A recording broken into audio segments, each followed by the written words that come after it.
Hi అండి, welcome to my channel. ఇవాళ మనం పొంగనాలు వేసుకుందాం. పొంగనాలు ఆంధ్ర స్టైల్ పొంగనాలు అండి. ఇలాంటి గుండె పెనం తీసుకోండి. అందులో మీకు ఇష్టమైతే ఆయిల్, లేకపోతే తెలుసుగా మన వాళ్ళకి ఇష్టమైంది ఏంటో నెయ్యి, బటరు రెండు ఏదైనా యాడ్ చేసుకోండి. పిండిలో ఎర్రగడ్డలు, పచ్చిమిరపకాయలు, కొత్తిమీర వేసి బాగా మిక్స్ చేసి ఇలా గంటతో నేను వేస్తుంటా. చూడండి,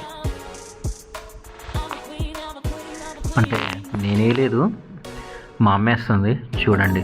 కానీ బయటికి పోకూడదు. ఇక మా అమ్మ ఒకటి మిస్ చేసింది. బయటికి పోకుండా ఆ గుంతలో ఎంత అయితే పడుతుందో అంతే వేయండి. మరీ ఎక్కువ వేసేస్తే అది బయటికి వచ్చేసి తిప్పేటప్పుడు కూడా మళ్ళీ రివర్స్లో ఆ గుంతలో కూర్చోకుండా అయిపోతుంది. చూడండి, నేను చెప్పిన తర్వాత మళ్ళీ మా అమ్మ వేయడం స్టార్ట్ చేసింది చిన్న చిన్నగా.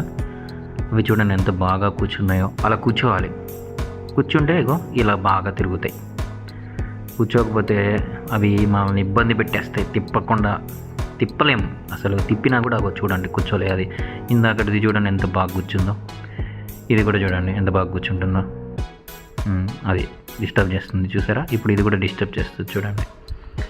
నీట్గా ఆ గుంతలో ఎంత పడుతుందో అంతే వేయండి. ఓవర్గా వేయద్దు. బయటికి తిప్పలేరు. తిప్పినా అసలు తిప్పితే అది కిందన కాలితేనే బాగుంటుందండి. లేదనుకో ఆ సగం ఉడికింది తినలేక. తిన్న తర్వాత ఎక్కడికి పోవాలి తెలుసుగా, అక్కడికి పోవాల్సి వస్తుంది. అందుకే గొంతలో ఎంత పడుతుందో అదంతే వేయండి. ఎక్కువ వేయద్దు. చూడండి నేను తిప్పలేక తిప్పుతున్నా. ఇది చూడండి ఎంత సింపుల్గా తిరిగిందో. నూనె మొత్తం బయటకి కక్కుతుంది. అలా నూనె మాత్రం ఎక్కువగానే వేసుకోండి. కొంచెం ఇది లోపల బాగా ఉడకాలి కాబట్టి ఆ మాత్రం వేయాలి. అయిపోయిన తర్వాత కొంచెం లో ఫ్లేమ్ పెట్టేసి మూత పెట్టిన తర్వాత ఒక 2 minutes తర్వాత తీసేసేయండి. ఎంత బాగా ఉంటాయో. వేడిగా చట్నీ వేసుకొని